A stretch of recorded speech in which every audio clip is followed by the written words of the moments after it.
होता है? मैं मराठी और हिंदी का बात कर रहा हूँ। दम है ना तो एक बार महाराष्ट्र की सीमा पार करके बता, तेरे को बताते हैं। मैं मराठी और हिंदी का बात बोल रहा हूँ। कोई बोला है मराठी हिंदी का बात बोला नहीं, बोला मैं हिंदी में बोलूंगा। तो मेरे को आती हिंदी में, हिंदुस्तान में हूँ, ये हिंदुस्तान है, ये कोई महाराष्ट्र का वो नहीं है। फिर मैं बोला तो तुमको मराठी बोल करके, और क्या तुम ही बोले महाराष्ट्र में बोलो और ये बोलो, और तुम मेरे से नहीं बुलवा सकता, तेरी औकात नहीं इतनी, तेरी औकात नहीं है, मराठी बोलेगा, तेरी औकात नहीं है। रायगड जिल्ह्यातील नागोठणे येथे रेल्वे फाटकावर मराठी भाषेचा अपमान केल्याच्या प्रकारानंतर मनसेच्या हस्तक्षेपाने रेल्वे प्रशासनानं गेटमॅनला थेट निलंबित केलंय। संबंधित गेटमॅन अनिल कुमार यानं प्रवाशांशी अरेरावी करत मराठी भाषेला अपशब्द वापरले होते। मैं हिंदुस्तानी हूँ, हिंदी ही बोलूंगा अशा शब्दात गेटमॅन अरेरावी करत होता। हा व्हिडिओ सोशल मीडियावर व्हायरल झाल्यानंतर मनसे तालुका प्रमुख साईनाथ धुळे यांनी रेल्वे अधिकाऱ्यांकडे लेखी तक्रार दाखल केली। त्यानंतर दिल्लीहूनच निलंबनाचं पत्र जारी झाल्याची माहिती मनसे तालुका प्रमुख साईनाथ धुळे यांनी पत्रकार परिषदेत दिली। मराठीचा अपमान करणाऱ्याला धडा शिकवणारी ही कारवाई असल्याची भावना स्थानिकांमध्ये व्यक्त होत आहे। दुपारी 12 वाजता मुलाला सोडायला कोळेसोच्या शाळेमध्ये गेलो होतो आणि येताना त्या ठिकाणी गेटचा फाटक पडला होता।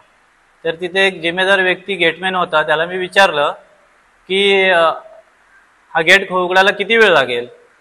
तर त्याने मला आरेरावीची भाषा चालू केली। मैं कैसे बता सकता हूँ, मेरे क्या घर का है क्या, मैं गेटमैन हूँ, गेट उधर से खुलता है। तर मी त्याला एवढंच म्हणालो की तू एक जिम्मेदार व्यक्ती आहेस, तुला माहिती पाहिजे की गेट कधी उघडेल, आम्हाला फक्त सांग की किती वेळ लागेल, 5 मिनिटं लागतील, 10 मिनिटं लागतील की 15 मिनिटं लागतील। त्याच्यावर त्याने आरेरावीची भाषा केली। मराठीला तो तुच्छ मानून तू महाराष्ट्रीयन आहे, तू मराठी बोल, मुझे क्या मराठी से लेना देना, अशा प्रकारे तो उद्धटपणाने भाषा करायला लागला।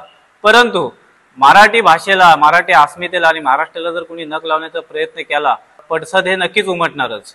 आणि ती जी व्हिडिओ झाली, ती व्हिडिओ इतकी व्हायरल झाली की लोकांच्या तीव्र प्रतिक्रिया त्या प्रकरणावरती यायला लागल्या। त्याच्या अनुषंगाने मग आम्ही लगेचच तिथल्या अधिकाऱ्यांकडे गेलो रेल्वे स्टेशनला, त्यांच्या निदर्शनामध्ये हा प्रकार आणून दिला।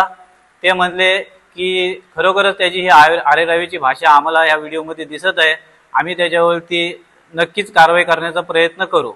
मग दिवाळीचा मध्ये काळ गेला आणि त्यानंतर आमच्याकडे त्यांचं एक लेटर आलं, त्यांनी आम्हाला वेगळं लेटर दिलं की आम्ही त्याला निलंबन केलेलं आहे म्हणून।